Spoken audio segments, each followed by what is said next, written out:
warahmatullahi wabarakatuh. Kami dari kelompok 2 yang bertemakan Tanah Longsor. Selamat menonton. Gede ya, gede ya. Gede.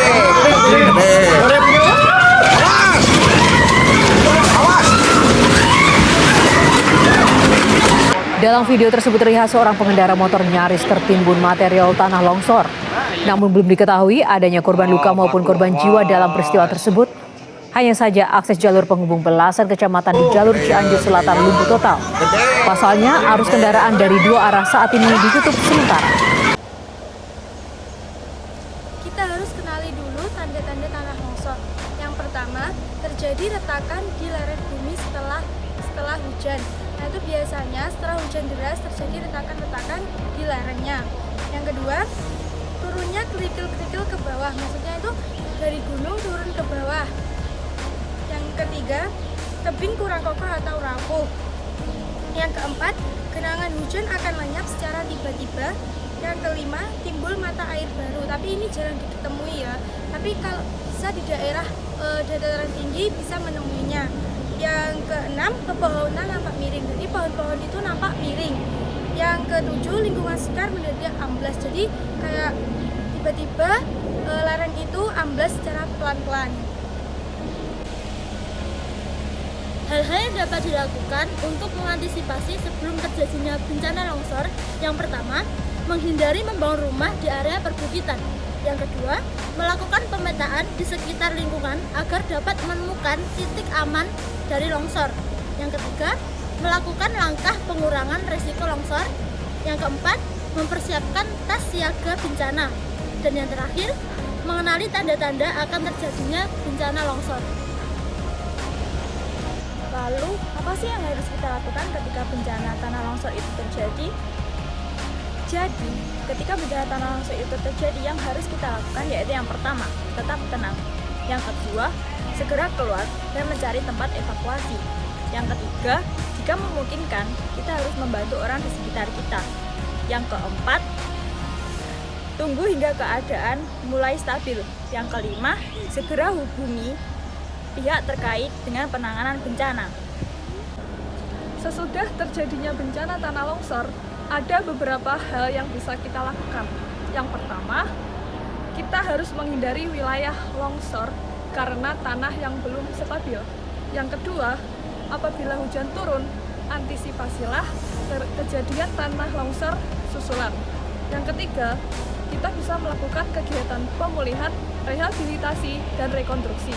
Dan yang terakhir, kita bisa melakukan rencana tata ruang dan wilayah berdasarkan analisis resiko bencana. Isi tas siaga bencana. Tas siaga bencana bertujuan agar ketika bencana datang secara tiba-tiba, kita sudah siap untuk segera evakuasi ke titik kumpul dengan cepat. Dan juga agar kita berpikir lebih tenang, dan hal paling penting sudah ada di dalam tas tersebut.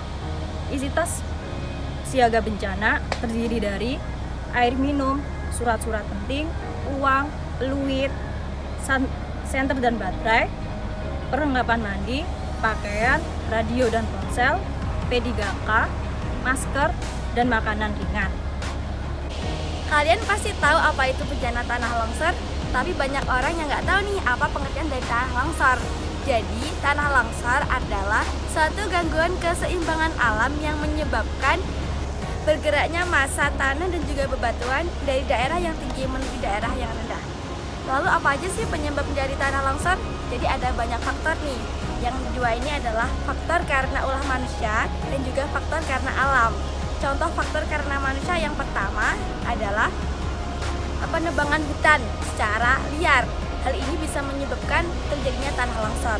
Lalu faktor karena alam itu sendiri contohnya apa nih? Jadi contohnya seperti gunung meletus, kemudian gempa bumi, kemudian erosi tanah yang disebabkan karena hujan yang terus-menerus.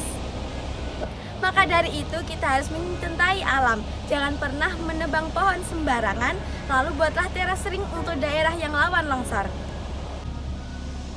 Penanganan pertama saat terjadi tanah longsor. Yang pertama, kita harus segera menghubungi nomor 119.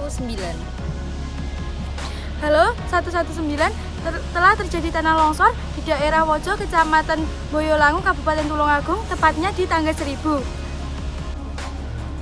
Sambil menunggu petugas datang, kita berikan minum kepada korban agar korban terhindar dari dehidrasi.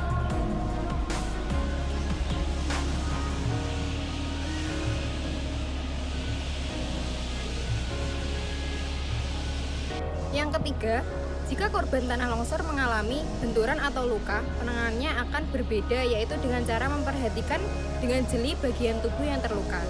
Yang keempat, amankan korban ke lokasi yang aman dengan diangkat minimal 3 orang.